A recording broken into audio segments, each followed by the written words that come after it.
Hello, family. How's everyone doing today? I hope everyone is doing well today. Let's talk about it, family. Let's talk about the hot receipts that was just dropped on Kentel and Vappie regarding their lover spree off the taxpayers' dollars. They was acting like the taxpayers' money was a pimp and pimpette account. Yes, let's talk about it. And Diddy got 2 partial wins this week. I want to touch on that.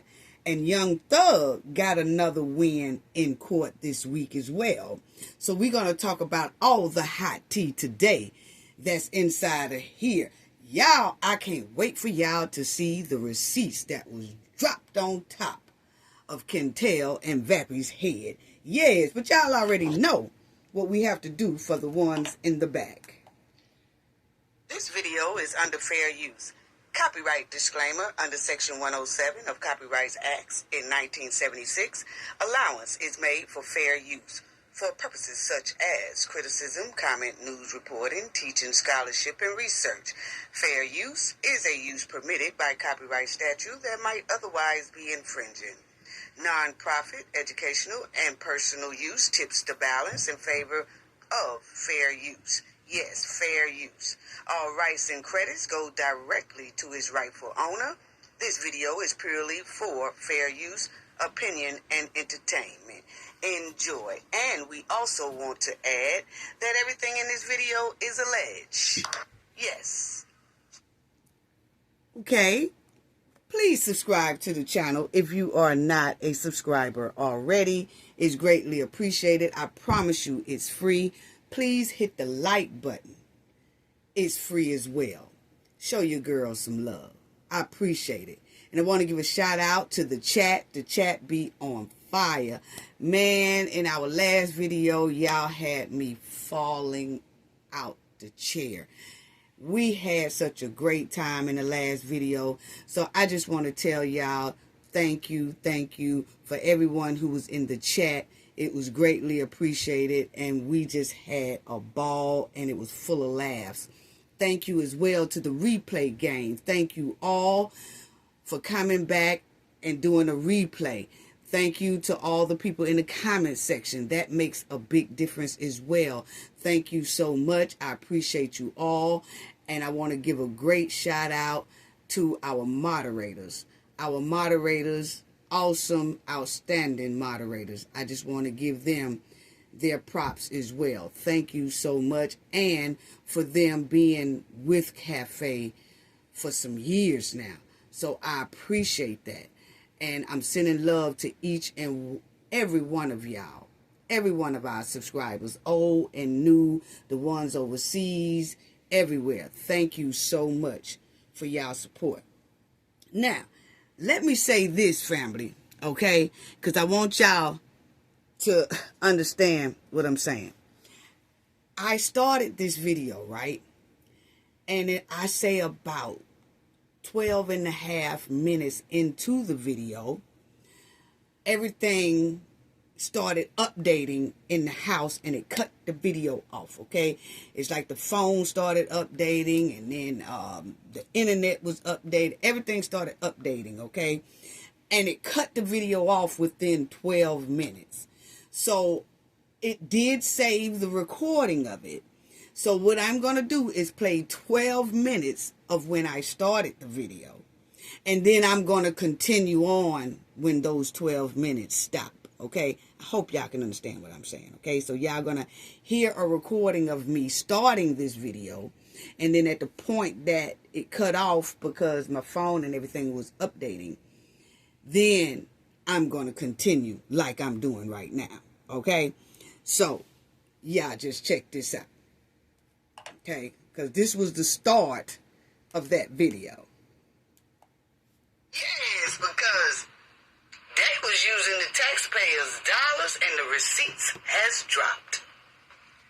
And the way they was using the tax dollars, like I said, they was acting like the taxpayers' money, the government money, was their own pimp and pimpette account.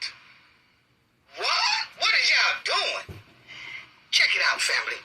They took just 4 trips this year in 2025, okay? We in years. So that's 8 months. So within the 8 months, they have already taken 4 trips, which they won't be taking anymore this year because the feds are on them, and they both have been indicted, so they can't leave out of the country. They can take some more trips, but I doubt if they're going to try to use the city credit cards again and the taxpayers' credit card, because now they know that the heat and the bumper are on their butt. So they won't be taking too many more trips anymore, but we are going to talk about how much they were splurging off the taxpayers' dollars. So, like I said, they took 4 trips already this year, and they was taking trips before that. Her security guard, her bodyguard, Clappy Vappie, yes, who was clapping them cheeks. She paid him about $22,000 for a trip he took with her just this year in 2025. You can't make this up. Now, listen to her interview denying their relationship and their trifling affair. So I really want y'all to listen to that before I break this down and let y'all see all the receipts, because we just want to hear her denying their relationship before, when people was asking her about their trifling affair. And she kept on. She would have an attitude, talking greasy, and trying to convince the people that they were crazy and nothing was going on between these two. That's how she was acting, and had an attitude with it. Old trout mouth always got up there on that mic, getting smart with somebody when they asked her about her and Nappy Vappie doing the Hank Pank up there in that Peninsula, whatever it is, Peninsula. We'll get it right in a minute. But yeah, they was up there in that apartment. Let's put it that way. Up there doing the hanky pank in the apartment, smelling sour by the hour. But then when somebody asks her about their affair, she get a trout mouth attitude.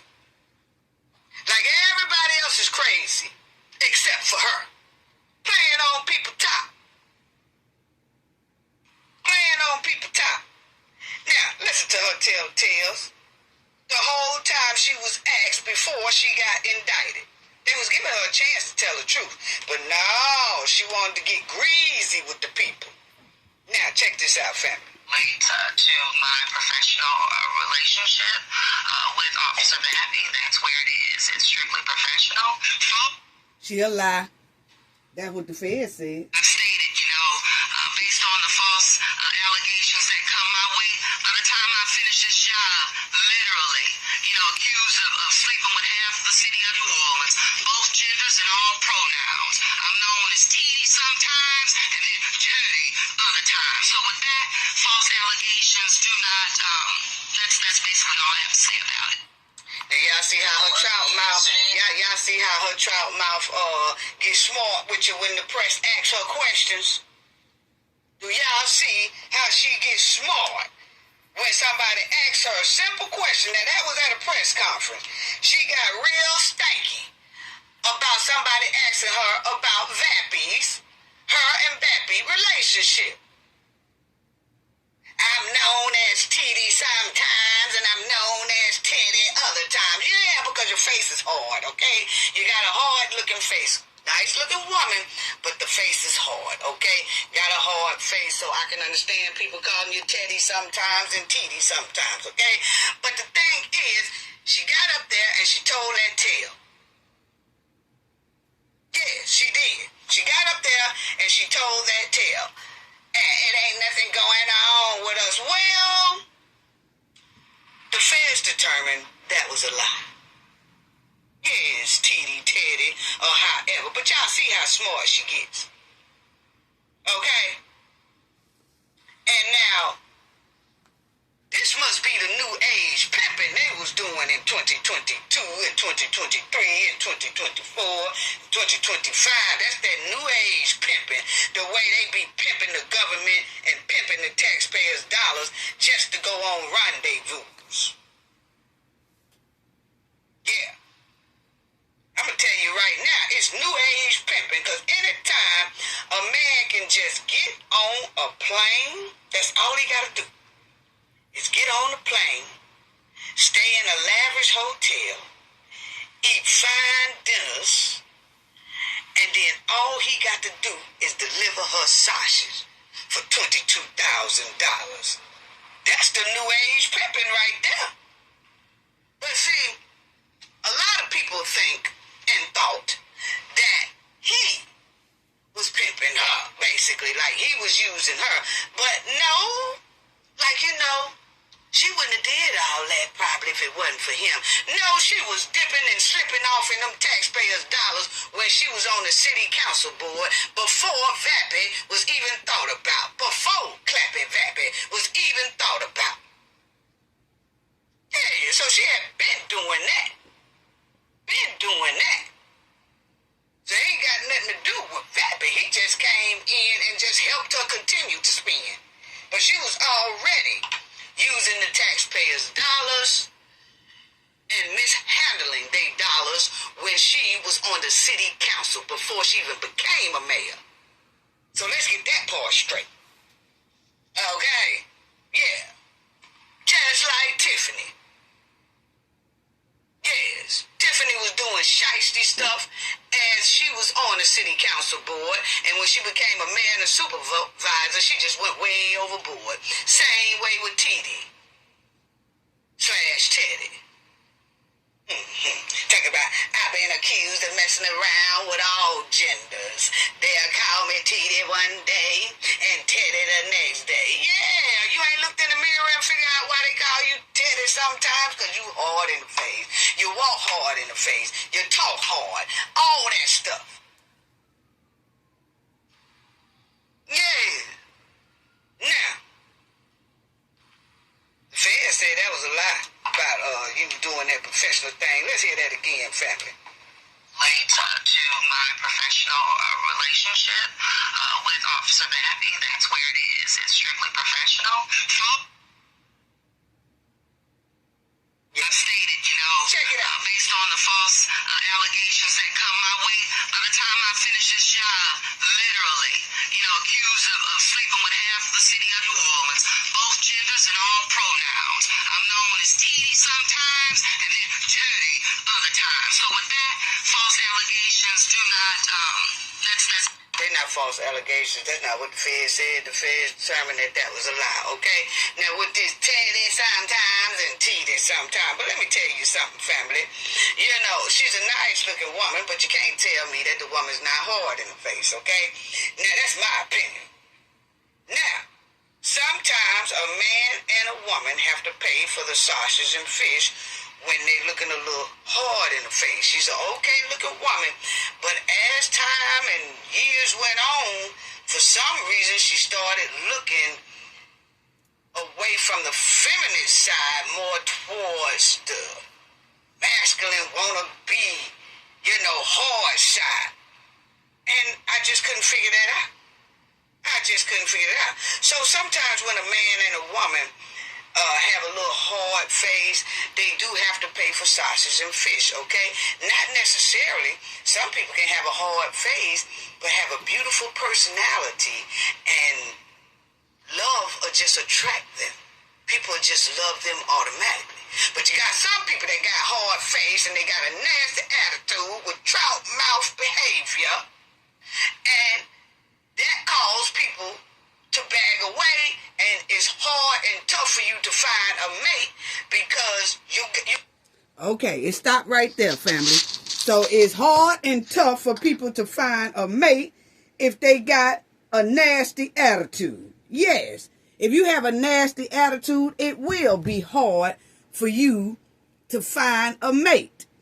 Point blank, period. And then sometimes you have to throw extra money for the sausage and the fish. When you run around with a nasty attitude, bad behavior, ratchet behavior, and hard in the face. See, when a woman run around acting like she harder than a man, it's hard to attract a man. When you think you are the superior to the man 24/7, all day long, all week long. You act like you are superior over the man. It turns a man off. Now you got to pay for the man's sausages. Point blank period. Because of your mouth, your attitude, your personality, and your ratchetness. We got to do better. Yes. And vice versa for the man. If the man has a nasty attitude, nasty personality, and hard in the face, yes, he most likely got to kick out some extra dollars for some fish. I'm sorry, that's my opinion. Just a word to the wise. From the wise. Yes. Now, let's get on to the news. Obtaining all these here records of Diddy and Vappie traveling all over the place. Now, remind y'all, we are in the month of August. And they said, just so far here in 2025, they took 8 trips. Okay? They took a lot of 4 trips in 8 months. Off the taxpayers' dollars, off the government's money, for personal hanky-panky sections. Yes. Romance getaways on the taxpayers' dollars. Yes. Now, see, it's a big difference. It's a big difference from how she was back in the day. You know, pretty face, and then it seems like as the years went on, you know, this is her. And as the years went on, she just started looking hard for some reason. Okay? And we all grow old. We all grow into aging. But a lot of us just don't start looking hard. Okay? Some people do, some people don't. But a lot of that it could come from stress, hiding, shucking, and jiving. Yes, it put more on you and it make you look older than what you really are. Because a lot of people was thinking, oh, he's much younger than her. No. They round about the same age. She's just aging fast. All that shucking and jiving and hiding and carrying on. Yes. But anyway, let's get on to these expenses. Yes. Her and Vappie was doing. Now, as y'all see, that she had spent about $22,000 just so far this year. So just so far this year, her and Vappie was taking trips. Those 4 trips was adding up to about $22,000 so far. Now, check this out, because when Vappie had got indicted a while back, he was talking to, 5-0 or the feds or whatever. And this is some of his conversation, because it says, I'm going to fill in some of it, but it says, so I would show up at the Tantalba and dress to walk. We would go walking, and then after that, I would go. Had access to go inside the apartment and change my clothes and then go to work. So, this is when he was talking to the feds about their relationship when he got indicted and when he got in trouble. That's what he was saying. The Pontelba. Okay, that's what they call it, the Pontelba. But, hey, it was their apartment where they was shacking up, shucking, jiving, and doing the hank-pank. But anyway, he was telling them that, oh, I just go there to change my clothes to get ready to go for a walk, because her and him would take a walk every morning to get in some exercise, but that's all he used the apartment for, was to change his clothes, okay? And then he would go to work. That's what he said. So you could tell right here when he got indicted the first time, he started basically he didn't tell a lot, but you could tell he was talking. Okay? So I can imagine right now that the heat is more so on him and her, that who's going to flip first? Looked like he was already talking a little bit. You know, he was trying not to, but then he was. So, who y'all think gonna flip first? Is giving him. Anyway, that's my opinion. Then you'll see right here, you will see that it has the officer. The officer says, from the Pontalbra, and you would change your clothes at the apartment, basically, in the same house with your principal, meaning that with your mayor. Okay? He said, that's correct. Mm-hmm. Then he says, the officer says, that's not what I asked you. In the same house with your principal. He said, different places. So he's saying that he would change his clothes after him and her go for a walk. They would come back and go to their apartment. They would just only change clothes, and then they would get ready for work. No Hank Pank, no nothing. He ain't mentioned no Hank Pank, none of that stuff, okay? But remind you that the feds and everybody else already have all the text messages and all the evidence and all the screenshots and how long they was upstairs and versus how long they come back downstairs and all that type of stuff, okay? And they taking trips and all that stuff together. But this is when he first got indicted. He was still trying to out-slick the FBI and everybody. So then the officer said, so you would go, and you're telling me now that something that they taught you in training too, that has nothing to do with training. That's what he said. So the officer was saying, okay, you've been an officer for a long time, over 20 years. And is this what your training taught you to do?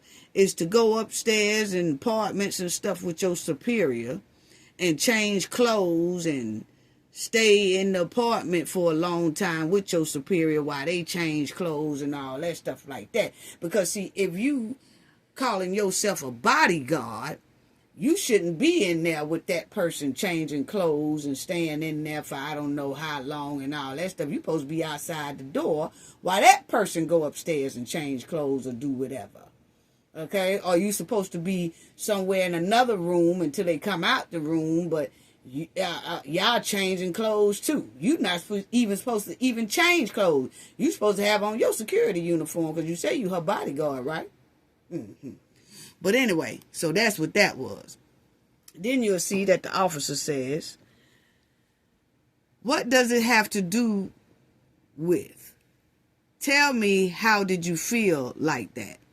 I didn't feel anyway. This was the privilege, or this was the boss. So you can tell he was all confused, okay? Because that sentence there don't even sound right. But what he was trying to say, the officer was saying, what does that have to do with you talking about like you up there changing clothes and all that stuff like that, and that's all you did. You would go to a walk, go for a walk with her and all this stuff like that.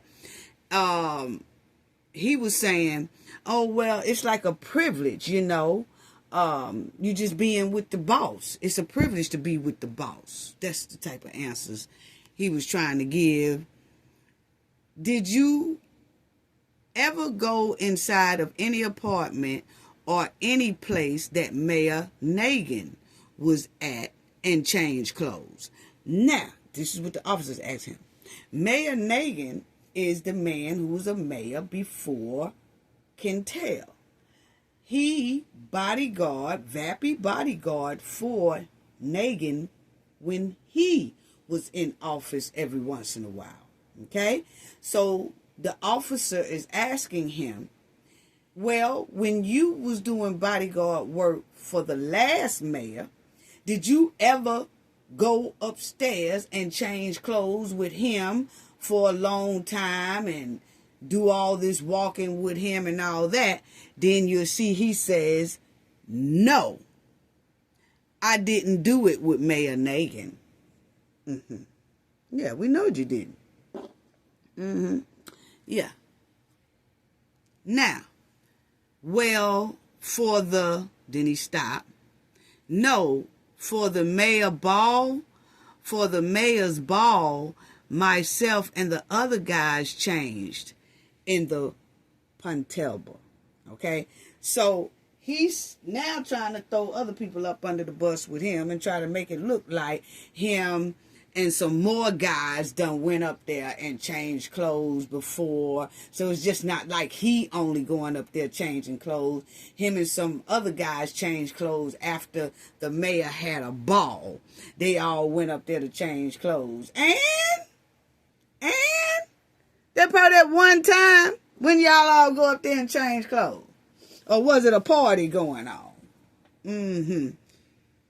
Yeah. But you'll see that the officer said, you see what that looks like, bro. I mean, everything you sitting here saying, bro, it don't look right. It don't look right. What you're saying don't sound right, basically, okay?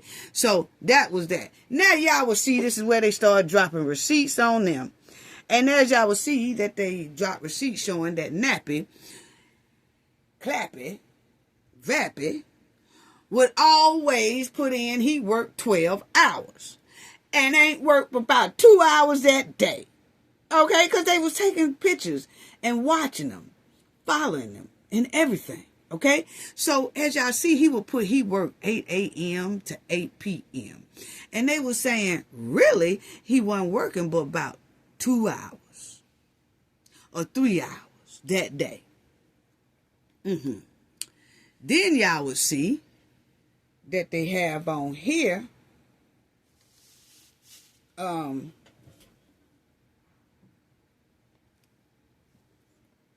on, let me get it right for y'all.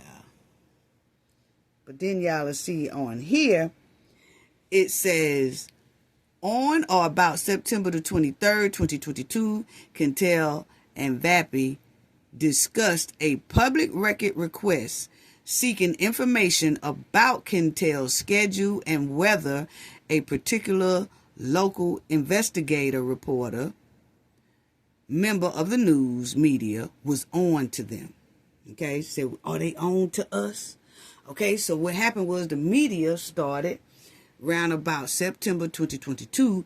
The media started sending in FOIAs, trying to get her schedule and wanted his schedule, and they wanted to see how they coincide together.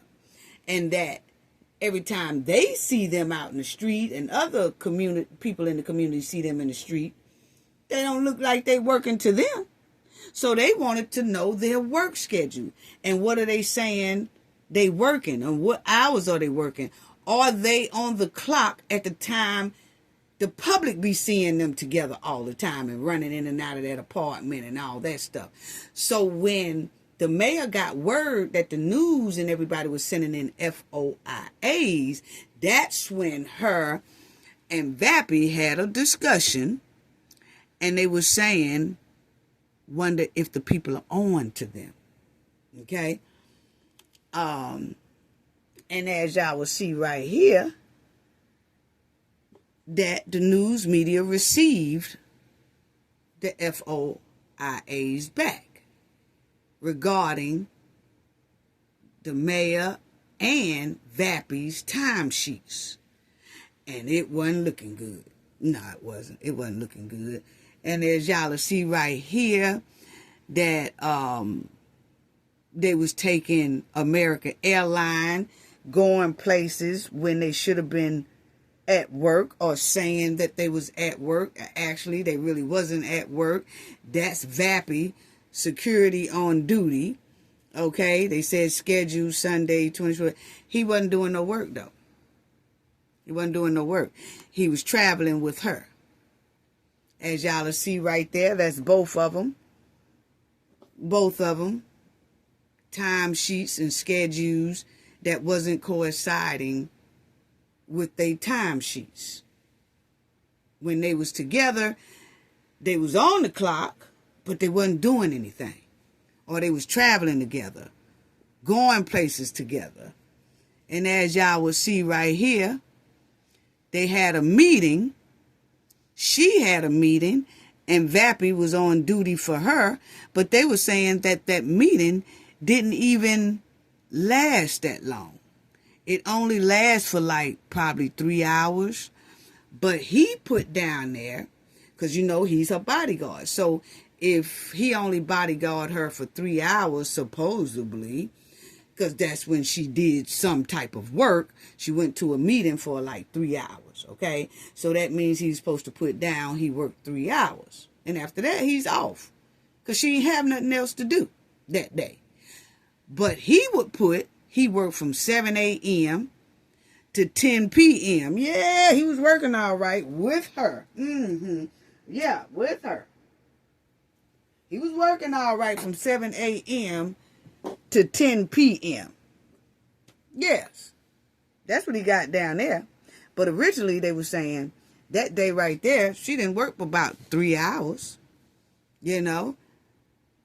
And if you see right here, it wasn't even that. Because it says 1:30 p.m., as y'all will see, 1:30 p.m. to 2:30 p.m. That's 1 hour that she had a New Orleans personal meeting. Okay, so really, she only did 1 hour worth of work. But he put in, he was working from 7 a.m. to 10 p.m. So he got paid for that. Then they went to San Francisco. Yes. And they went to the Hyatt. And Vappie got paid $1,200. And they was paying big grands just to stay at the Hyatt and all that in the San Francisco area. Yeah. So they was dropping all kind of receipts. November 2022. Y'all will see right there. They stamped and said that he was doing work, but actually he wasn't doing no work. He was just traveling. Just traveling. As y'all will see, from San Francisco to New Orleans. And y'all will see right there that the flight was at 5:22. And then from New Orleans, and then 10 o'clock at night. You know, duration, it got 4:17, stop, food, beverage, and all that stuff. But the point is, he wasn't working. He was just traveling with old girl. He was just traveling. There you go right there. Landed Sunday at 5:22.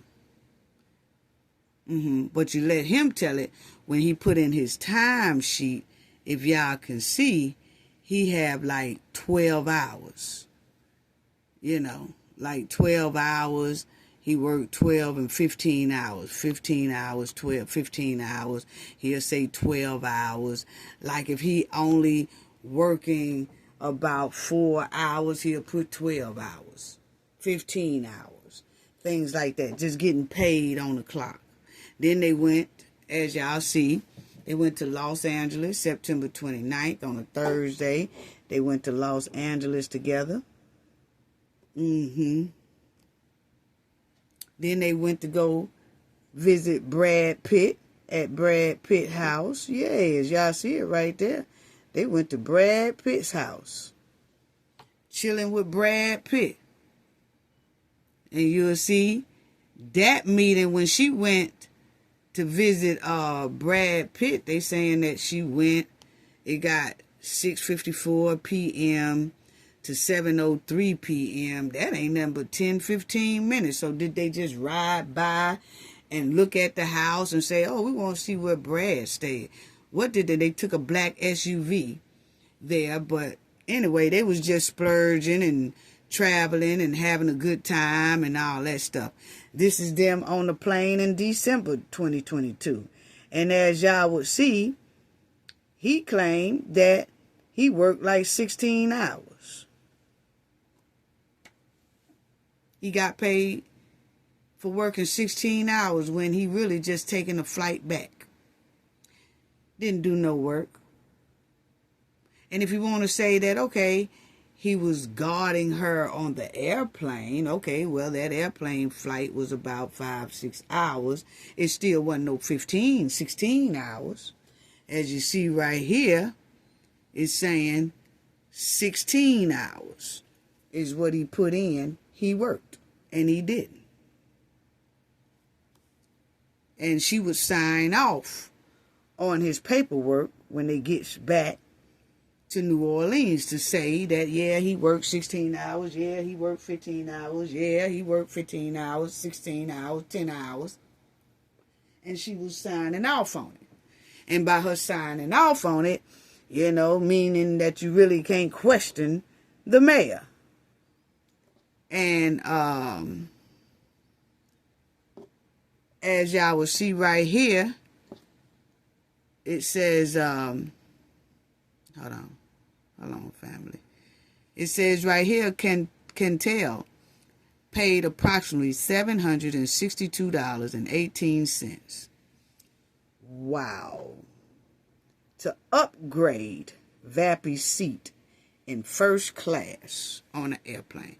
So she paid approximately $762 just to upgrade Vappie's seat in first class on the return flight to New Orleans on about September 30th, 2022, using her personal American Express card.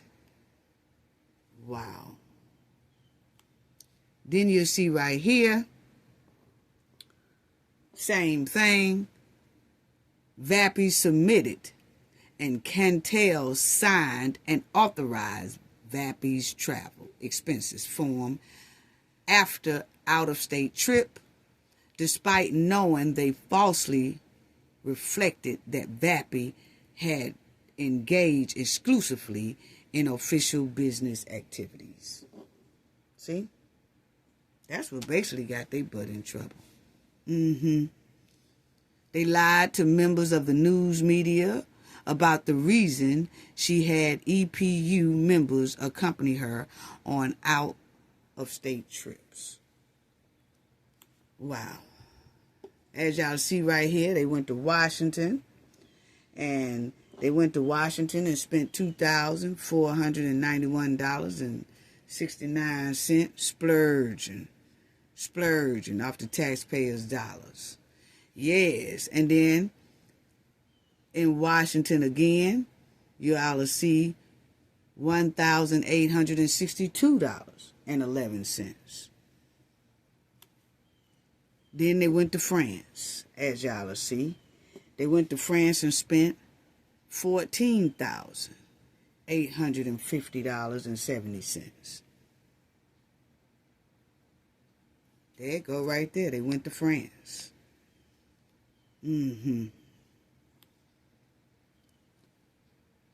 Wow.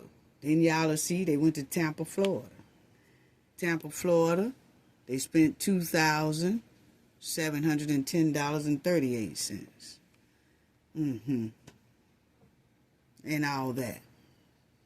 Now, I want to talk about this because a lot of people think that, oh, you know, maybe he is the one that convinced her to do all this type of stuff. No.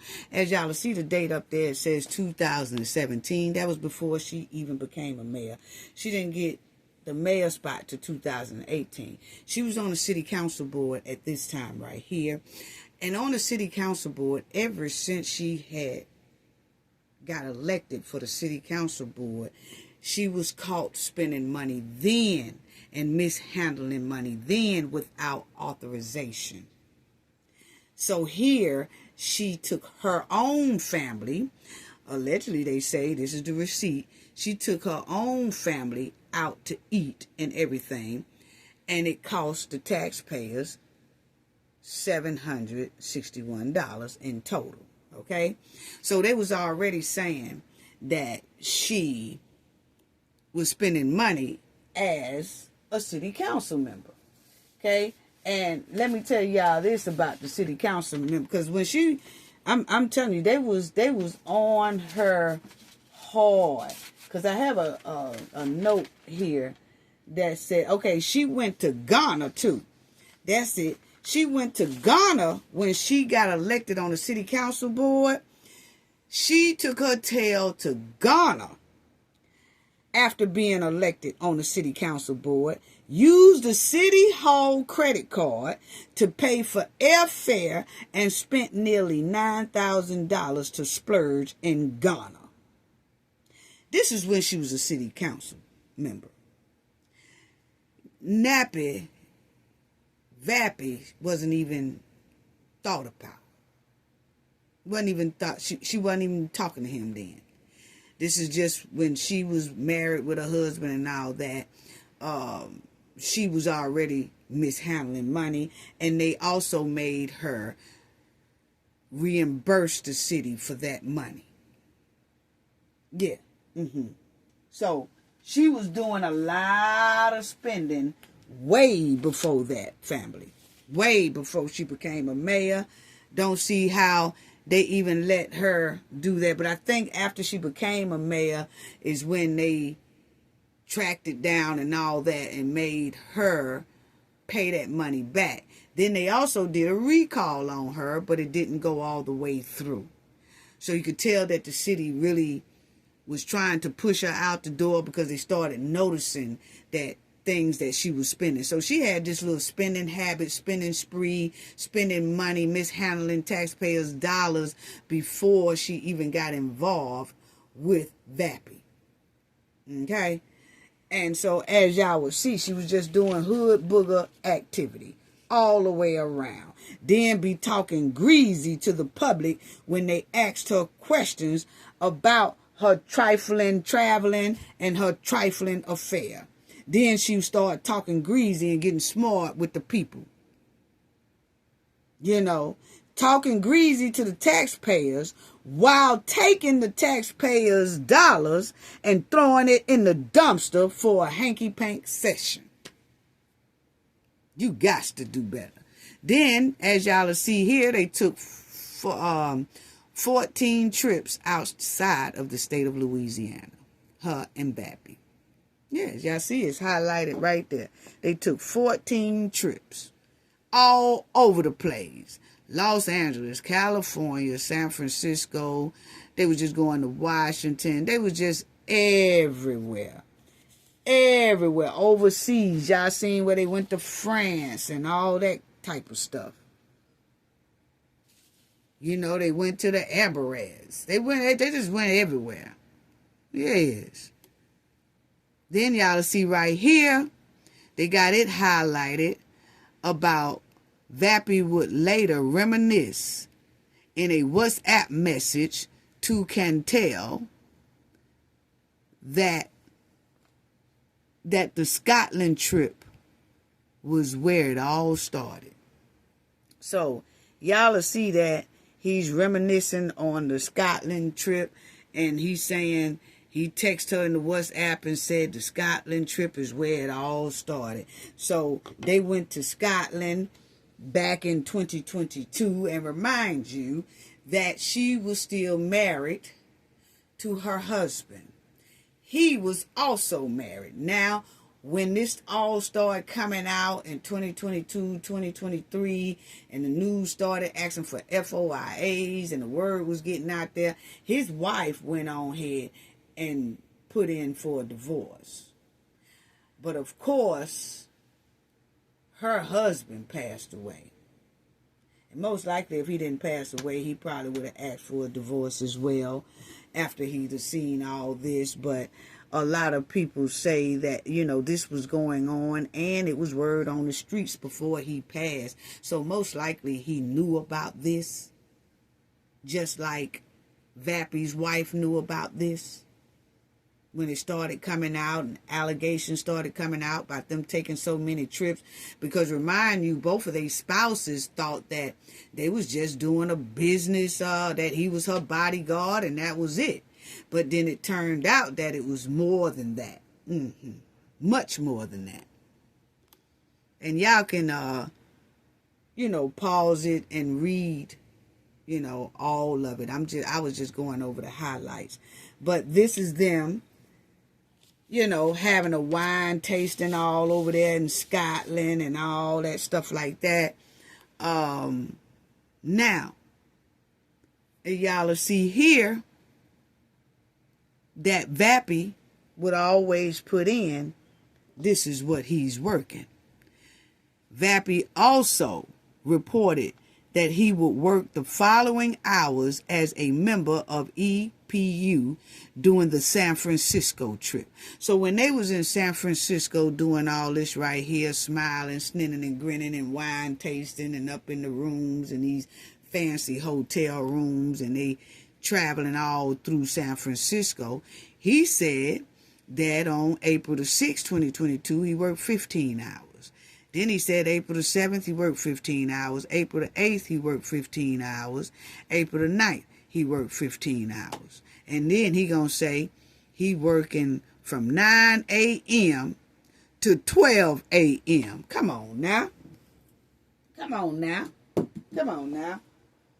But this is the type of stuff that they was doing. And then she would come back to New Orleans, both of them, and she would sign off on all these hours. So not only was he splurging off the taxpayers' dollars, taking trips, him and her, taking trips, staying in lavish hotels, eating fine dinners and wine and all that stuff, then they was also getting paid off the clock.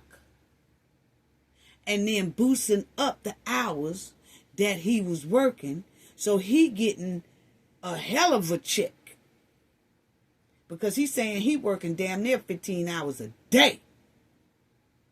So he getting a fat check and having a fat grand time going out the country or traveling throughout the United States with no expenses. It's all laid on the taxpayers' back. How trifling. That's trifling. But then you look at New Orleans and it's struggling and suffering. But this is what they was doing. Steady putting New Orleans citizen in deeper financial trouble, hardship. And the people in New Orleans deserve better.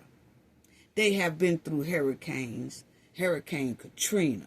They've been through so much and trying to bounce back.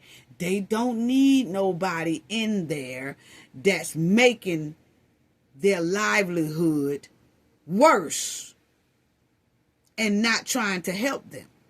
They need someone who's going to help the community and the city. And you can go down there right now and you can tell that city is on autopilot. Nobody's been caring. Even the previous mayor stunk up the joint. She stunk up the joint. Their own people, they dunking on. Forget all about them. And the sad part is these people be stomping hard for these mayors. I guess because they kind of got the skin like they got. So they don't matter how much they suffer. They don't know nothing else but suffering. So they feel like these people are okay. These people are living large, taking the taxpayers' dollars, not doing what they're supposed to do for the community, not helping the community like they're supposed to help the community. The community is steady falling in quicksand while they rising to the top and taking lavish trips and living in beautiful homes, and they look down on the same community that stomps for them. People, we got to do better about who y'all putting in these seats. It's sad. Then they started doing text messages, family. And you would say, And here it goes. She say, will you be going? She going somewhere on another trip. Then Vappie will say, absolutely, if it's possible. Then she'll say, I will make that happen. See? I'll make that happen. Then he say, good, got it. We need this. Then she'll say, boy, do we need this. What? But ain't said nothing about needing the supplies and the asphalt to cover up them deep potholes all over New Orleans. Talking about we need this. New Orleans need a whole lot. The community need a whole lot. The citizens need a whole lot. The elderly need a whole lot. She talking about they need to get away and have a rendezvous. Wow. Why you got inmates breaking out the joint, 20 at a time, running all over the United States, and one is still free. But she worried about running around with Vappie. Boy. Then you'll see another text message. I know this is how the news had it. The news had it pretty blurry. But Cantel said April the 6th and 8th is officially. They supposed to be doing something on the 5th, on this April the 6th and the 8th through the 8th. And then return on the 8th and stay at the apartment on the 9th. That's what she's saying. He said, absolutely. He said, absolutely. Cantel, absolutely. On what? Because she want to know which one you going to do. Like, are you going to go April the 6th through the 8th? Or are you talking about absolutely, you'll just meet me back at the apartment? What? And then Vappie said, on the going to the apartment after the trip. Then Vappie said, oh, I'm sorry. I get it now. Vappie said, we stay and do the Napa Valley, like you said. So they was going to the Napa Valley. And then she says, perfect. Thumbs up emoji. Okay. So, and then he throws a thumb up emoji. Okay. Then here, as y'all would see, this is another receipt that Jeffrey and Cantel did knowingly and willingly combine, conspire, and agree to devise and intend to devise a scheme. Okay? So, they did all that, they said, to defraud and obtain money and property from the city of New Orleans. And you know what got me too? Is when they said on here that they knowingly and willingly defied and they defrauded to obtain money and property from the city of New Orleans. So that property I'm giving is that apartment that they took, because those are the apartment that they was in, that was supposed to have been for city officials on work-related issues and things like that, not to be laid up in. Okay? So I'm thinking that that's the property they talking about, or is it some more inside of this indictment they haven't told the public yet, and is it some property that they have took throughout New Orleans? You know, because when I see, we know that they was using the credit card and taking the taxpayers' dollars and the government money, and they was splurging and using it for themselves.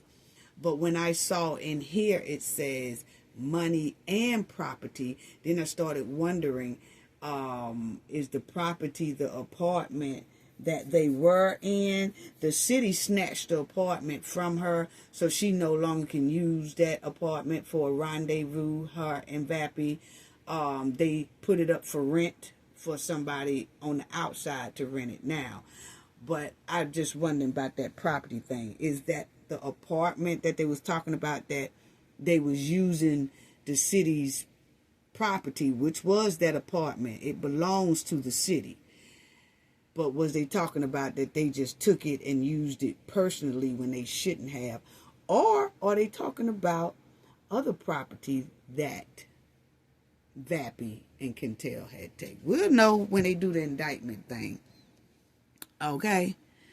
So I was saying, and like I said, y'all can pause it and read all the rest of it. I'm just reading the ones that's kind of highlighted. Then you'll see that Kentel booked a personal trip in which she traveled alone from New Orleans to Martha Vineyard, a Massachusetts island, via commercial airplane, commercial bus, and public ferry to spend time with Vappie. So Vappie was over there doing some type of little, I think, training with the police thing, but it wasn't but a couple of days that he was doing that, and she flew over there with him to be with him and all that, but of course used taxpayers' dollars. Yeah, so that's what they was doing there. So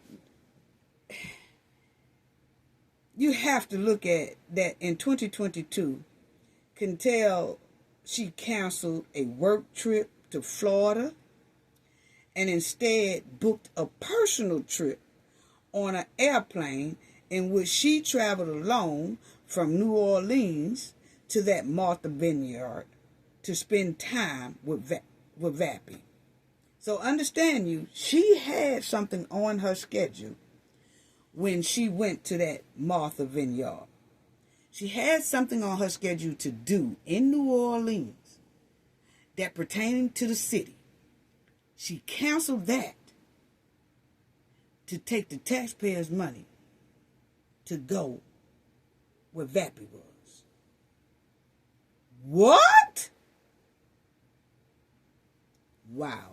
They both got paid, they both got paid by New Orleans while on the clock for this trip to have hanky-panky sessions.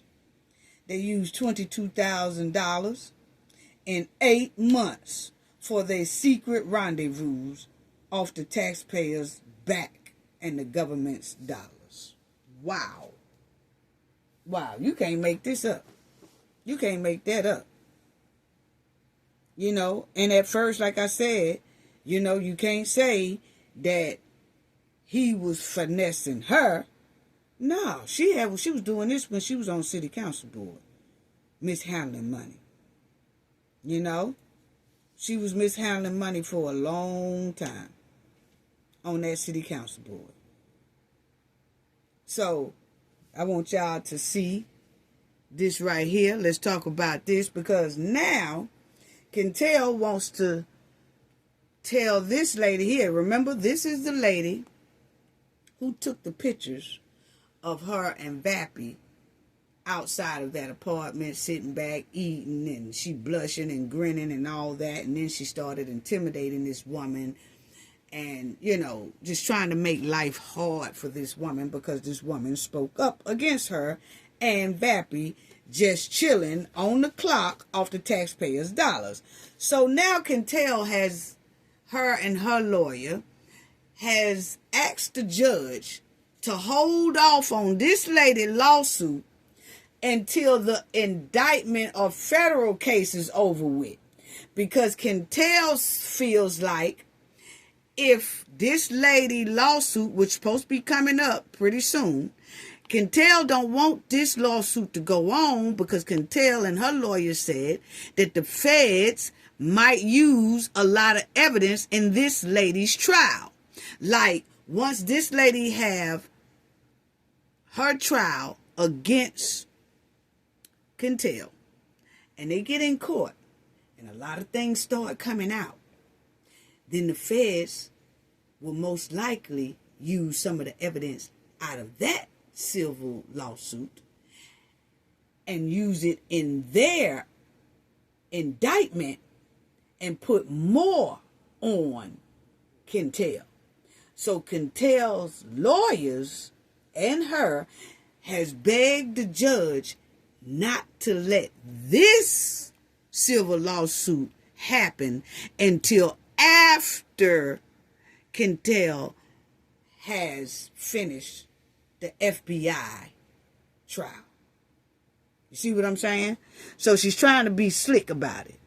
And that just shows you that her and her lawyer, or her, is trying to be even slicker. Because this lady court date was coming up real soon for her civil suit against Kentel for retaliating against her because of those pictures. And Kentel is trying to do everything she can, and she just asked the courts this week, the judge, hey judge, hold off on this civil lawsuit until after the feds get through doing everything they need to do with me. Even if I have to go through the trial with the federal government, wait on this. Wait till after I finish with the feds and the feds finish with me, which could take another 2 years. But don't allow this case to go on until after that happened. Because if it goes on now, them feds might use a lot of evidence out of this lady's lawsuit and put against Kentel. Wow. Wow. So it's a bunch of lawsuit chaos. So as you'll see, Mayor Kentel asked to pause Annie's lawsuit after indictment. So she don't want this civil suit to go through after she got indicted. No, she don't want the feds to use no evidence out of this lady's here court. Because it would be some, because the lady took the pictures. And she would be able to tell how she was being bullied, how she was being intimidated, how her and Vappie was just making life hard for her because of their relationship. Well, remind y'all that Kentel has to go to the federal court September the 10th at 2 p.m. and she has to plead about that indictment. She can either say not guilty or guilty. Okay? Most likely she's going to say not guilty September the 10th. And they ain't going to do nothing but fold up like a pretzel when she go time for trial. Because she's saying not guilty, and a lot of things that's going to come out most likely going to show that she is pretty much guilty in a lot of things. But the thing is, when September the 10th comes, that's when she got to go and answer to that indictment. All she have to do is say guilty or not guilty. I think she's going to say not guilty, okay? Her pride is too big, so she's going to continue to hide whatever it is that she's hiding. Because they tried to get rid of WhatsApp messages, you know? But the thing is, she don't want this lady here. She asked the judge to pause this case. Because she know if this lady case goes before the federal trial go, that is a lot of evidence going to come out in this lady's here civil lawsuit in trial. And Kentel don't want that. So she has asked the judge to pause this lady's lawsuit. So as you will see, Mayor LaTanya Kentel has asked a federal judge to stay Annie's lawsuit against her days after a federal grand jury indicted her. So she's asking the judge to pause this lawsuit until after her federal stuff is over with. Once again, you'll see right there, Kentel asks court to pause lawsuit over neighbor's photo as federal case. Okay? So, yeah. And that's it right there. That was filed. So she really is, that's the lady's lawsuit, Annie's lawsuit against Kentel. Okay? So she's trying to stop that right now. And it looks like the judge did allow this lawsuit to be put on pause until after the federal trial goes on. And I just feel like that's unfair, because I'd be like, man, I put this in a long time ago. I was expecting for my trial to be, at least on the way within the next month or so. Now you telling me I done waited almost over a year. Now I have to wait until after Cantel does her trial with the FBI or the feds, and I have to wait till all that is over with before I can continue my case. What? Anyway, so as y'all see here, the lady was saying that Cantel had leaked her social security number. This is what she said allegedly. She said some type of way Cantel and Vappie found out who she was, and they wasn't supposed to find that out. That was supposed to have been sealed, but because she's the mayor and Vappie was part of the police department and all that, they were able to get information about who took those pictures, and then they realized it was her. And she said after that she became, people was intimidating her, bothering her, and she's just been on, kind of sitting on edge ever since because of the mayor and Vappie, okay? She said they also leaked her social security number. She said they also leaked a younger picture of her, I guess so that if anybody knew her when she looked younger, that they can get information from those people about her. So it's basically, hey, do you know who she is, and do you know who she is? It's the same person, it's just her when she was younger. But the thing is, they put out both pictures. This is what the lady said allegedly. Put out both pictures of her so people can, kind of give more information about this lady, okay? And they said that this lady did have something in the records in the past that was supposed to be sealed as well, but then that had came out along with this picture. So it's just a big lawsuit mess, and that's why Cantel don't want to go to court on this before the Fed trial, because most likely them feds will use a lot of evidence out of this trial and put it into the Fed's trial as well. And so I want y'all to listen to what this lady here did say about Cantel leaking her information, and why is they saying that they pausing her thing. Listen at this. He doesn't want anything to come out in the civil case that can be used and will be used in the criminal case against her. That's why you can delay it. So you hear with that? That's a lawyer that explaining why Cantel had asked the judge to halt this lady's case, because she don't want nothing to come out. Listen to what he said. Why most likely Cantel has begged that judge not to let this lady case here go before the federal trial go. Check it out. He doesn't want anything to come out in the civil case that can be used and will be used in the criminal case against her. That's why you can delay it. See? So that's why she wanted to be delayed. On the corner, I took the two pictures. Now this is that lady.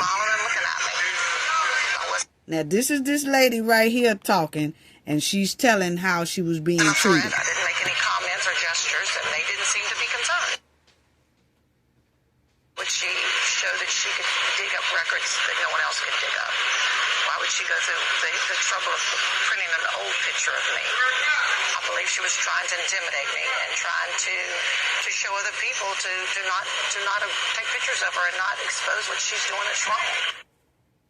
So you hear what she said? She said that they basically was intimidating her to let other people know, y'all better not report what we doing, because if so, you're gonna wind up having a hard time like this woman right here. So that's what she says. She feel that's why she was being put on blast and being exposed to everybody like that. So, but there wasn't nobody supposed to know though, for real. But so the Fed said that they was working on that as well to find out who leaked that information to Cantel and Vappie. You know, was that person working for them to find the information out? But whoever it was found out who this lady was, and that that's the one who took the picture, and then she had a hard time after that. But the Fed said they are still looking for that person, on to that person. So whoever that person is, we'll probably know soon, because they definitely on them. So,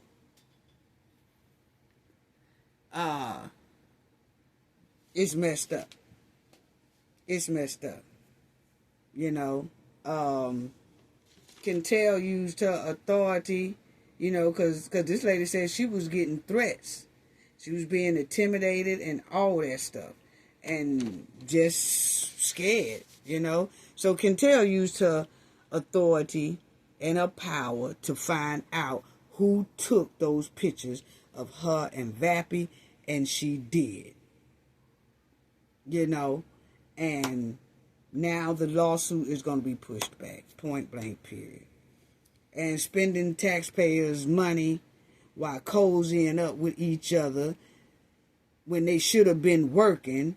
Now Cantel wants to beg the judge who is handling this lady's civil case to pause the civil case against her, because she don't want evidence to come out in the civil case into her criminal federal case that can be used against her indictment. What?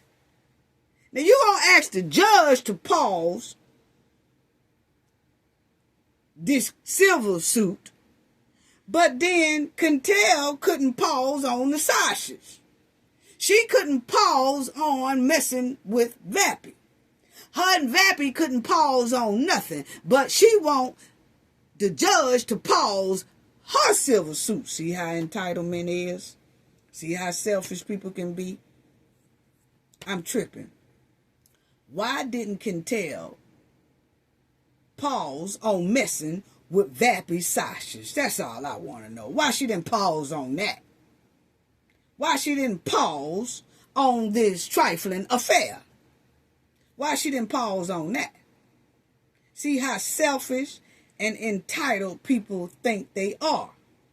She want the court to pause, but she didn't pause mishandling taxpayers' dollars.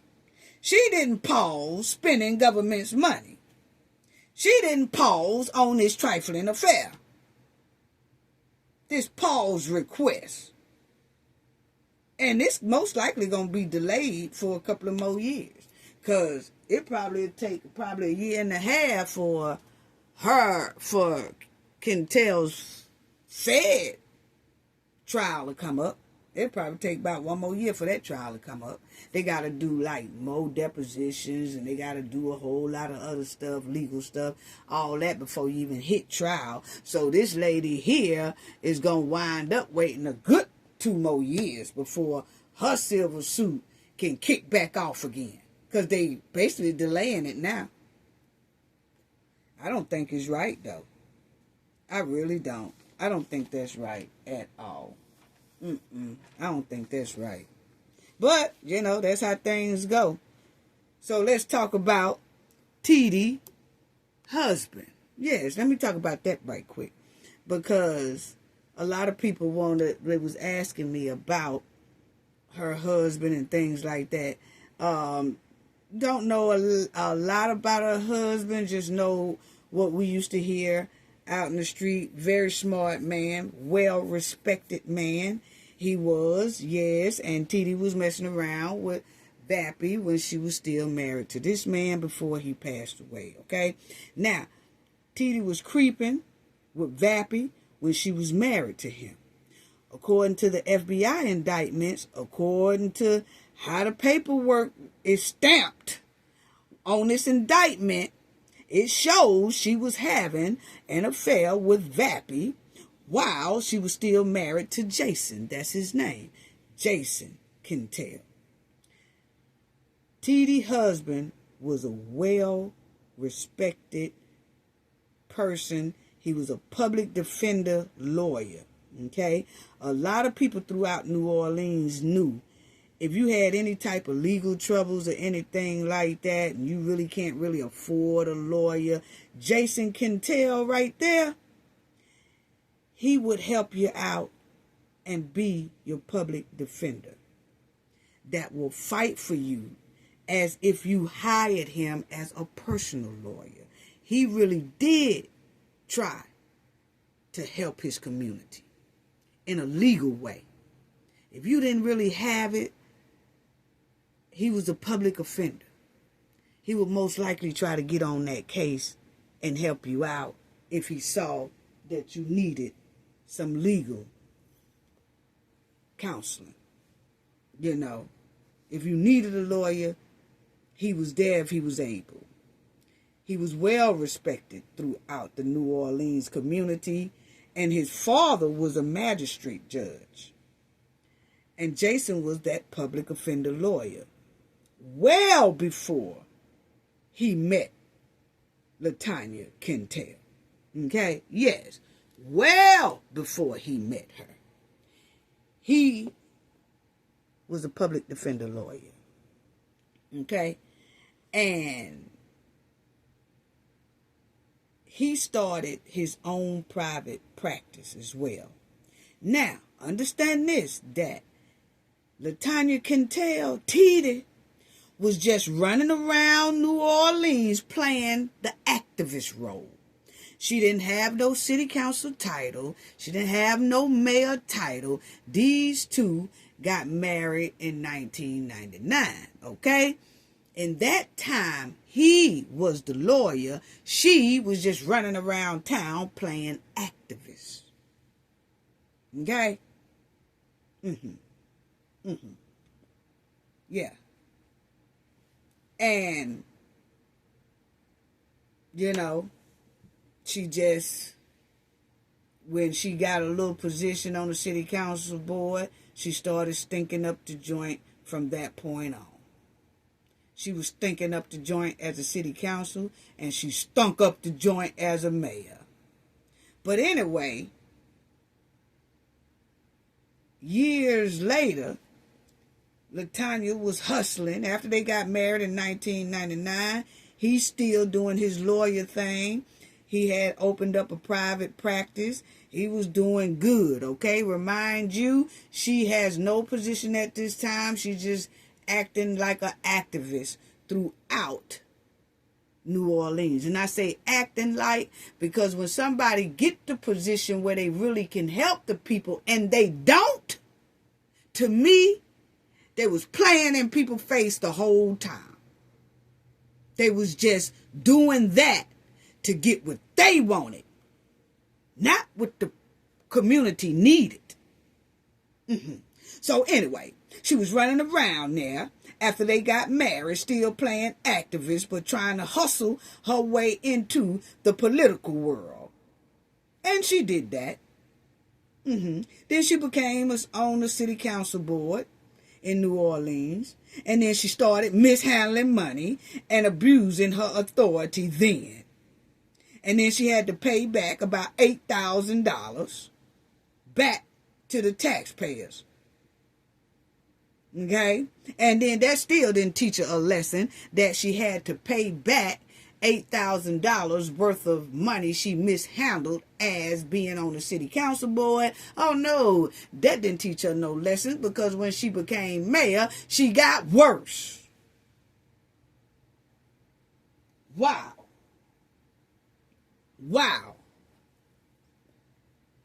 But anyway, that's her and Jason, her husband. And if you ask me, he kind of favor Vappie. Okay? Yes. Kind of favor Vappie. And that was him when she got sworn in as the mayor. Yeah, that was her, 2018. She was elected as mayor in New Orleans.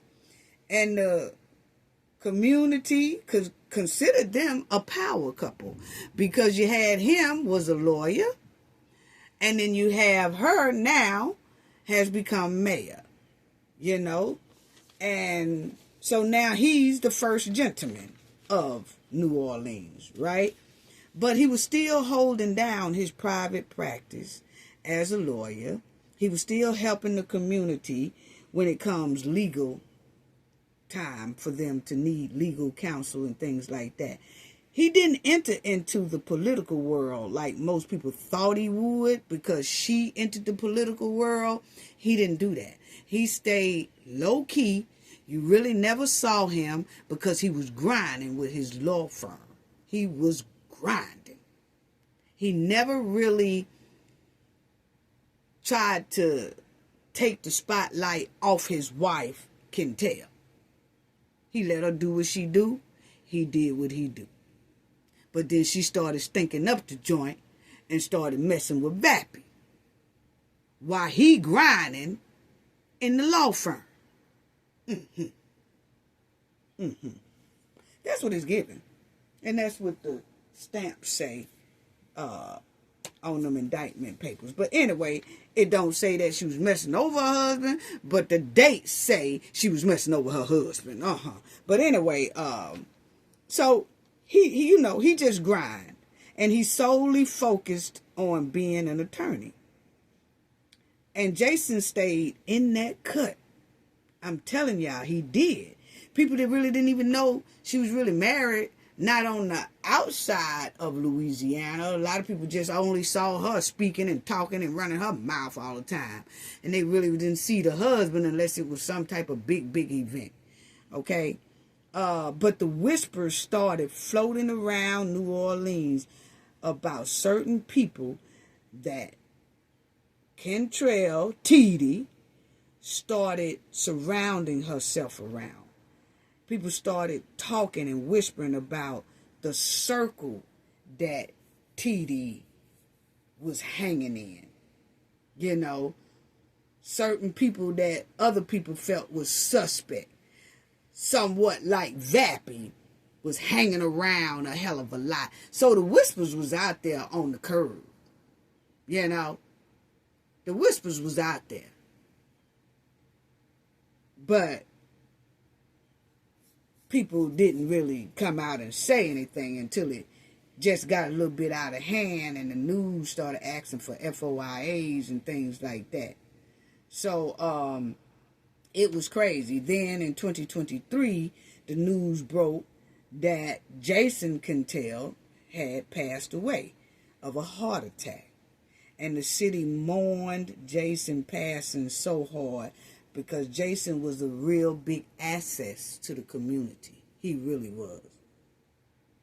And yes, LaTanya and Vappie was messing around approximately 2 years before Jason passed, or a year and a half before Jason passed. And they wasn't separated. They wasn't divorced. None of that. Okay? So in 2022, before Jason passed, word was already on the curve about LaTanya and Vappie. Because the news media was asking questions. They asking for those FOIAs and all that. You know?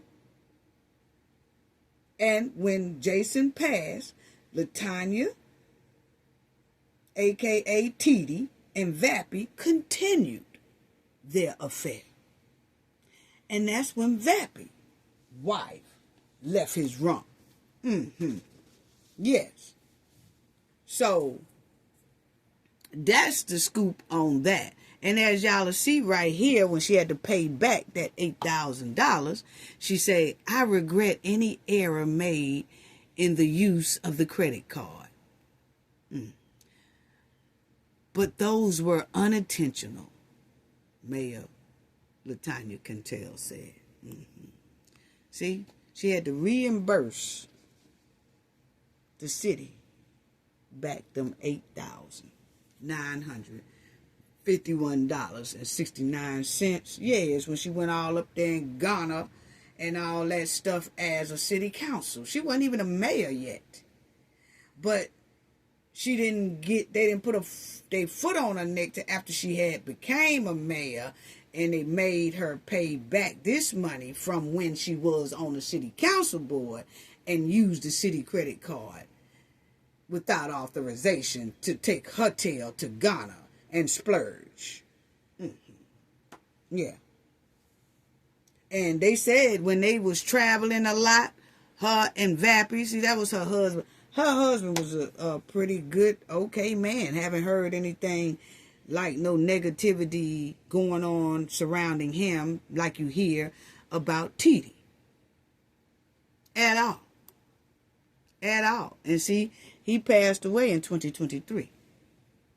As y'all see right there. And he was 55 years old when he passed. So, yeah, she was messing with Vappie behind her husband's back. Yep, she was messing with this man here behind her husband's back. And he was messing around with her behind his wife's back. But his wife did file for a divorce. Yeah. And they said when they was going on all these trips that Vappie was charging a lot of alcohol onto Kentel's hotel room off the taxpayers' dollars. I'm going to tell y'all, this whole thing is janky. It really is. This whole thing is janky to me. Two leeches. That's all it was to me. Two leeches dogging the taxpayers' dollars and dime. And I'm going to tell y'all, in this political world, it's a lot of plays going on. That's what it's giving. It's a lot of plays going on. I say there's a lot of plays going on in this situation. It's a lot of plays going on down there in Harvey, Dalton, the township, everywhere. In that political, up there in Chicago with that Brandon, it's a whole lot of plays going on.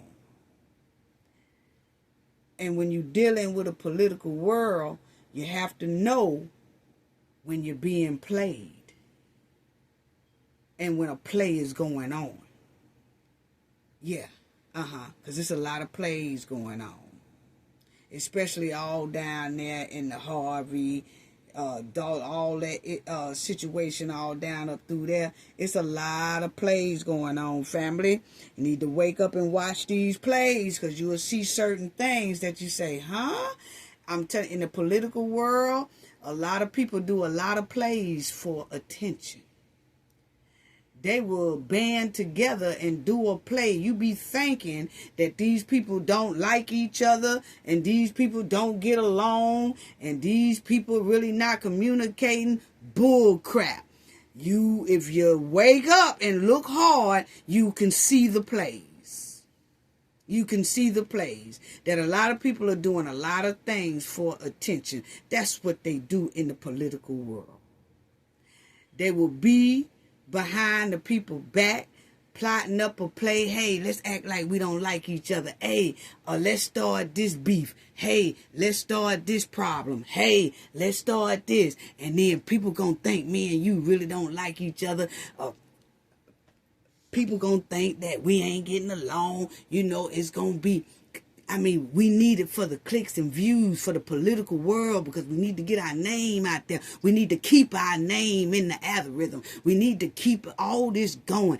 We just can't let it die. We got to keep it up. So what we gonna do is we gonna always constantly keep up shit, okay? We gonna constantly start mess. We gonna constantly have this and we gonna act like we don't like each other now.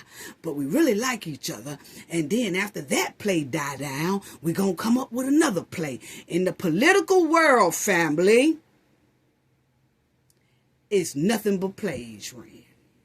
You got to know when you see a play. It's kind of hard to tell.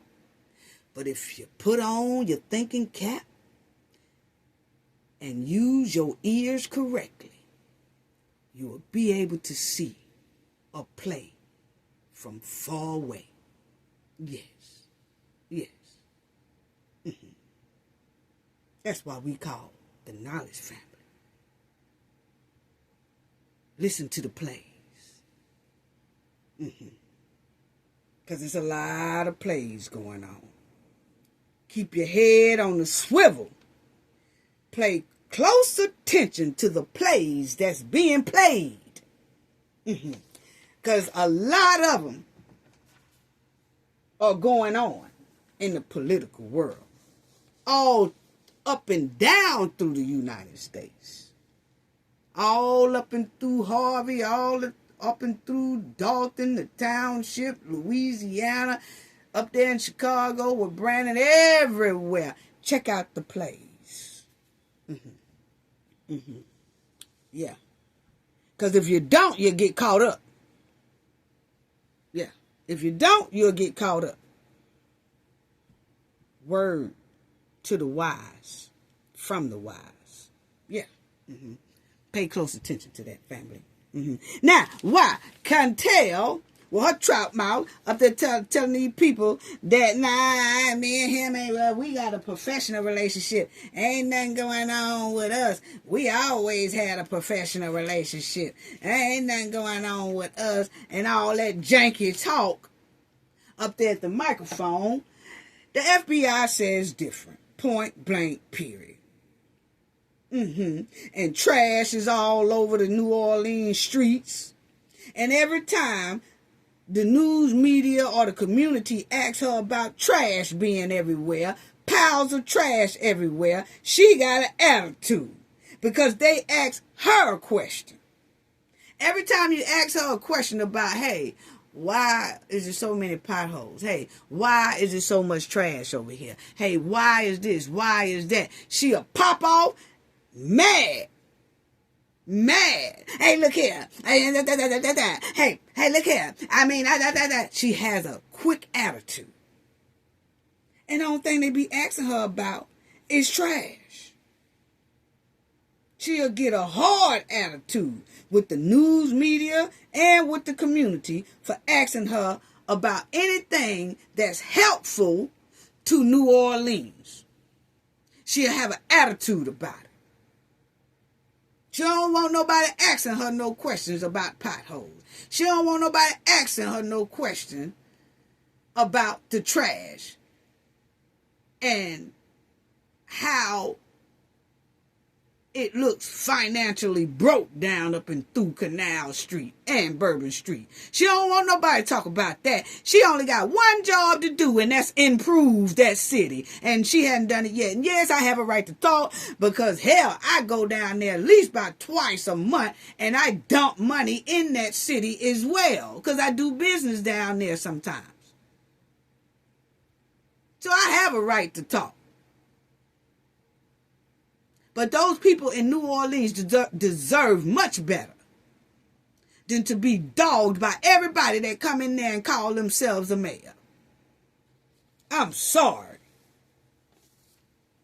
Yeah, I got a right to talk. I got a right to be heated.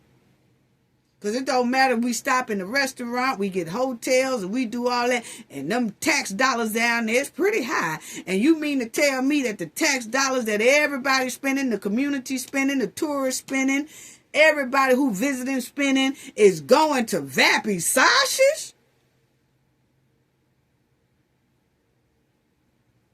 Boy, we got to do better. Anyway, let me get on to this right here. Family. Diddy done got him a partial win. Y'all remember this chick right here? She was working up under Diddy, was one of Diddy artists. She was a singer called the Dawn, okay? But the judge dismissed most claims against Diddy by making the band singer, okay? So, as you'll see right here, her name was Dawn Riches, okay? Dante Kane, member she was working with Diddy. She claims that he used to be grabbing on her, all that stuff, forced her to strip during rehearsals, subject to meetings where Diddy wore only underwear and all that stuff. She said that he also threatened her and warnings to others that they could go missing and all that stuff right there. But my thing is, why wasn't she in the courtroom as a witness? Was she in the courtroom as a witness during Diddy's trial? That's what I want to know. Because I find it quite strange that a lot of people are talking after Diddy trial. You know, why wasn't they witnesses? You know? But anyway, so she said Diddy did all that right there. Diddy legal team denies all those accusations and all that. Diddy, they said, this is just one of more than 60 lawsuits Diddy is facing amid mounting allegations of his abuse, racketeering, and the traffic thing. Okay. Now, Diddy's attorneys say that all this stuff gonna wind up being false, but the judge did dismiss a lot of it because she said that she's gonna file a new lawsuit. So Rich's legal team dismissed the claims without prejudice, okay? Meaning she can refile against them in the future. But while some entities are off the hook for now, Diddy himself is still very much in the crosshairs, okay? The lawsuit continues against Diddy, Harvey, Pierre, Janice Combs Publishing LLC, and Love Records, okay? According to the filing, Richard can also, she plans to file a second amended complaint, signaling that the case is only getting started. So, even though she dropped 10 companies off her lawsuit that pertain to Diddy, she still left some of the ones that's pertaining his mom and him and Harvey Pierre. But then she's saying she's gonna take that off and refile it. Okay? I don't know what that's supposed to be about. I really don't. Refiling it, filing it, I don't know. She just dropped 10 companies off of it. She's preparing a new complaint. I don't get it. It's a lot of flip-flopping going on with these lawsuits against Diddy. I'm sorry. Pulling lawsuits back, then refiling them, then pulling them back, rewording the lawsuit, filing it again. People dropping out as witnesses, then they pop back up and start talking good for Diddy, even though they were supposed to be a witness against Diddy. Now they talking good on Diddy's behalf, and they flip-flopping on the stand when his trial was going on. Then you come to find out that some of them was involved in a lot of stuff that Diddy was doing without Diddy. It's a whole big mess. A whole big mess. A lot of the reason why a lot of his charges did not stick. Too much flip-flopping in the game. Fence straddling in the game. And the sad part is, these are serious cases that people are talking about. They're serious situations, but it's turning out to be a clown show due to unreliable people. And due to people that's buried with jealousy. And it's sad.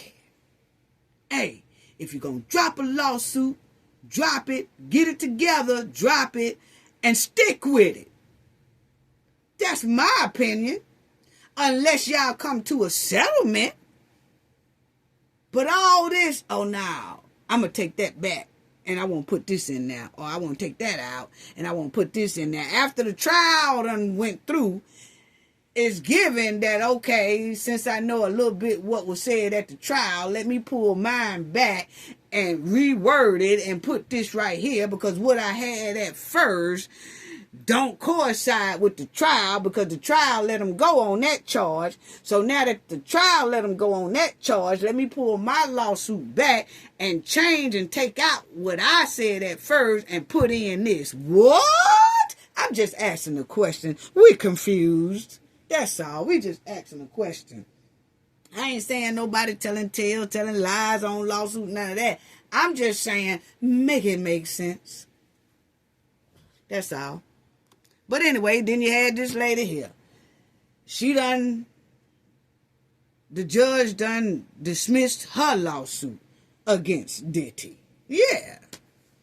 So, He had about 60 lawsuits stacked down on him. We just saw that Dawn, she dropped 10 companies off of hers. And then she said she's going to prepare a new complaint against Diddy. Then she was part of that.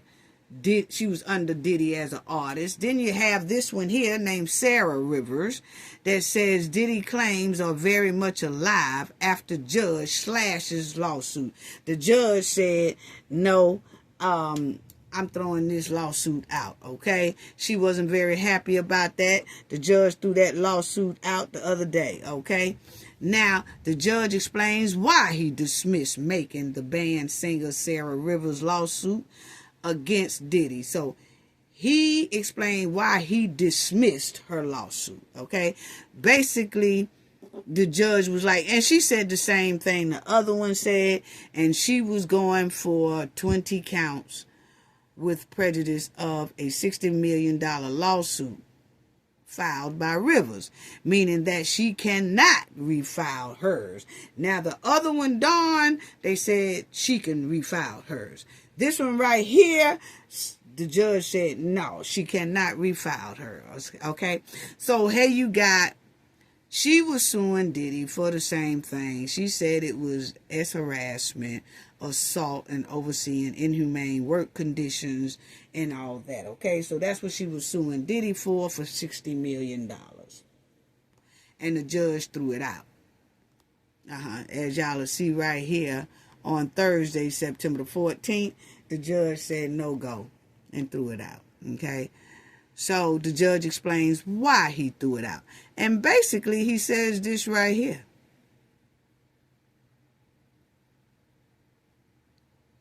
But in a newly issued 28-page ruling, Judge Jed said she brought her case far too late, well after the statute of limitations had expired. So that's his reason. He said her statute of limitation had expired, and he threw it out. Okay? Point blank, period. Now, let me say this before I close out about Young Thug, because Young Thug got him a win this week in court because the judge told the DA that they need to return Young Thug's property back that they seized during his RICO trial. Okay? And so they went to court, him and Brian Steele, and the judge ordered, and he won it, and she ordered that the DA give him back $145,000, multiple cars that were seized during his trial, okay? So he had cars and things like that. As y'all will see, Young Thug has won a court ruling. He has won a court ruling ordering prosecutors to return property seized by law enforcement during his Atlanta gang trial, including nearly $150,000 in cash, several cars, and numerous pieces of jewelry. Yes. So August 18th, that was this week too. Judge Page, she was the same judge that was over his trial. She also held that court hearing on Monday, August 18th, and she told them prosecutors to give that man all his belongings back. Okay? And then they have to return the Chevrolet Corvette and a Jeep Grand Cherokee and many pieces of jewelry.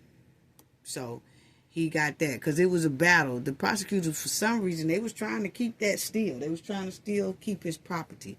Even though he's out of jail and stuff, it's like he would go ask for his belongings and they would never give it to him. It was an excuse. So him and his lawyer put down, a motion to the judge that, hey, look here, we can't get this stuff on our own. We need to go to court again of just on his belongings. And so they did that. Okay, and so the prosecutor's going to say They blame Brian Steele, who is Young Thug's attorney. They said, because the judge said, hey, look here, y'all been delaying, giving this man his jury and doing all that. And so the prosecutors put it on Brian Steele. They said he was the one who asked for more time. You see right here, it says they were saying that the attorney, Brian Steele, who had requested a change to the trial date while he separately represents Sean Diddy Combs in his Blockbuster's criminal trial in New York City. So they saying, oh, the only reason why we didn't get, the prosecutor saying, the only reason why we didn't get back with the court is because Brian Steele was over there doing attorney work for Sean Diddy Combs.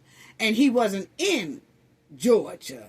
So that's the only reason why we couldn't get in here and try and do that. Judge said she didn't want to hear all that. She just said, hey, look here, whatever y'all talking about, get a man back his jury. I rule dismiss all this and give him back his jury. So now they authorized to give him back his jury. Let me tell y'all about this too, family. I don't know if y'all know about Home Depot. They got a class action lawsuit in Chicago on Home Depot for doing facial recognitions at checkout, which is not legal in the state of Illinois, okay? And so you'll see Home Depot class action lawsuit overview. So what it's saying that Home Depot customer plaintiff Benjamin Jankowski is suing the company. He said that Home Depot collects biometric data without consent, which is face recognitions, okay? That they're not supposed to be doing that.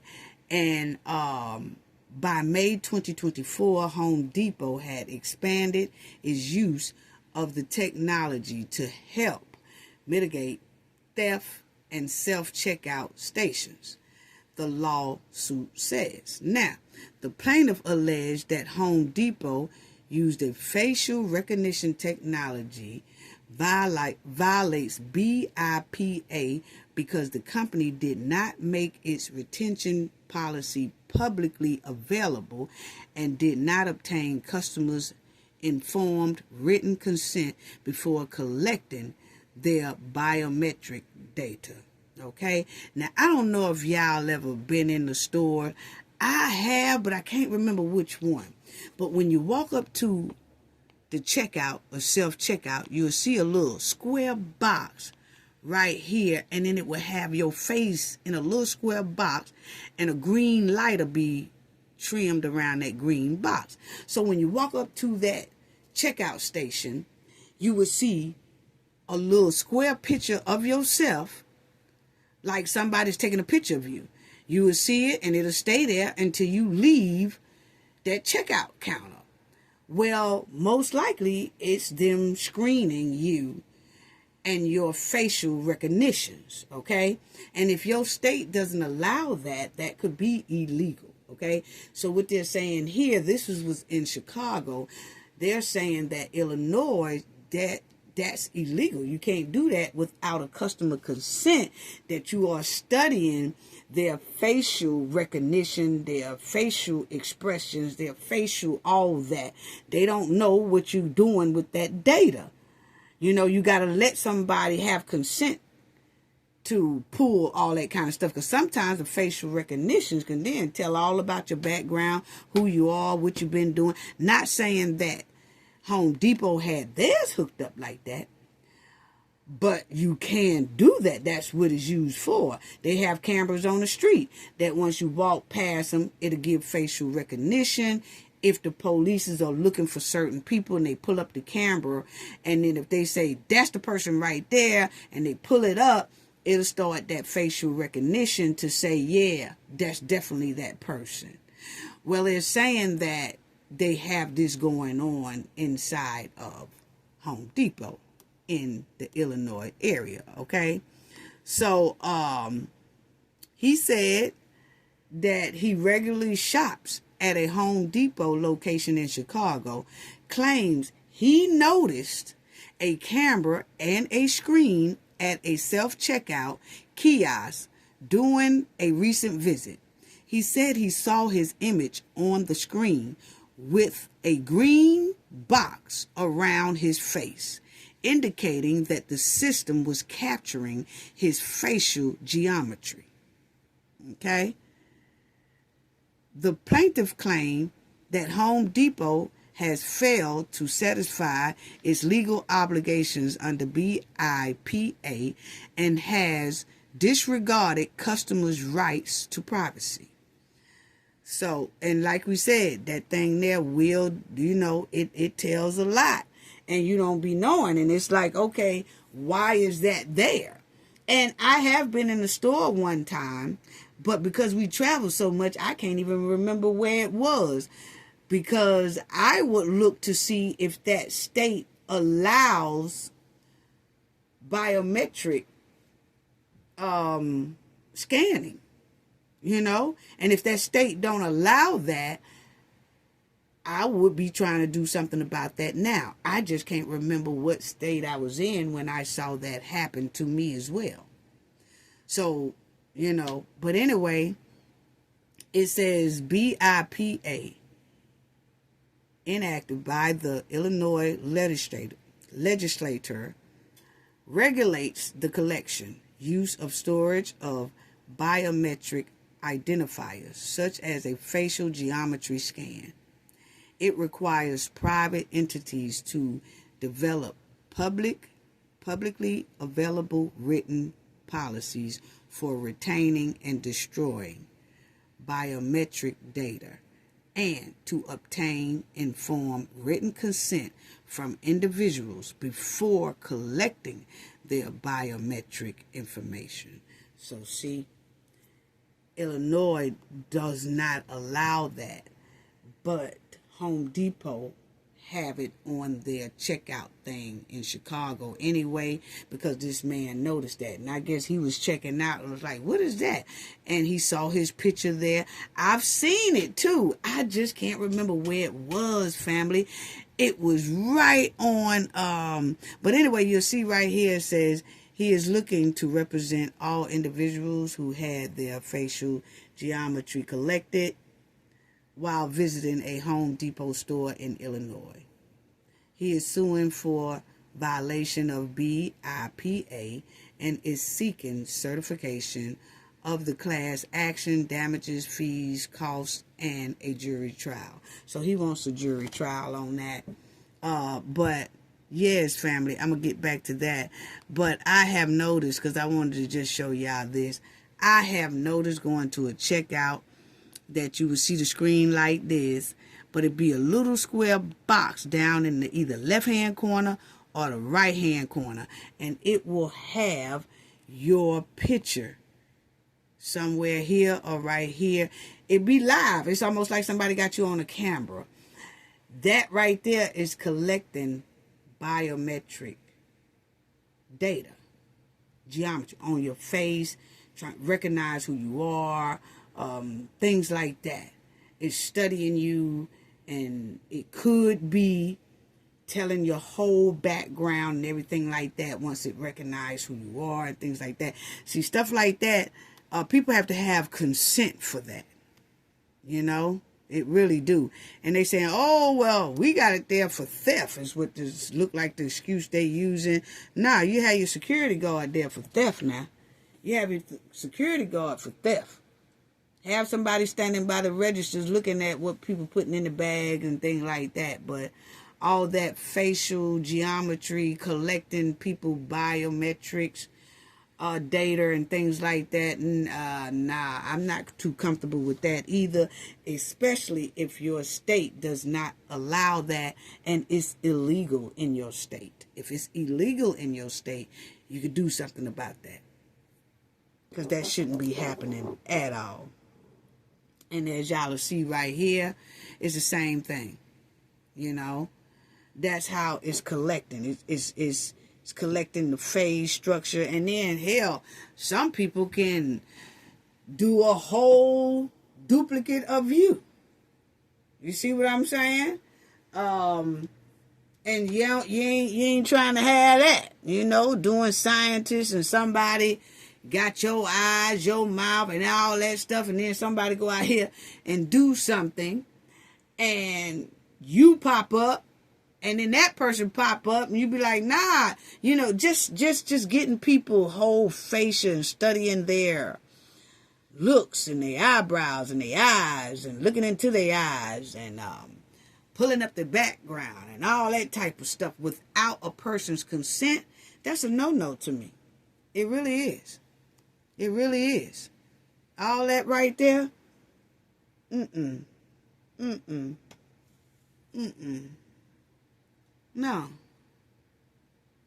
I don't think that's right. So, you don't need no clone, That's how I feel. I don't need no clone. And then you go to the register and you see your face down there. This is exactly what it's doing. It's reading. It's trying to get as much data out of you as it can. And you just scanning. You're not even realizing it. You bagging your things. You scanning. You putting your money into the thing. And it's studying every move you making. Eye expressions. All that stuff. And then it also collects a hell of a lot of data that can also tell about who you are.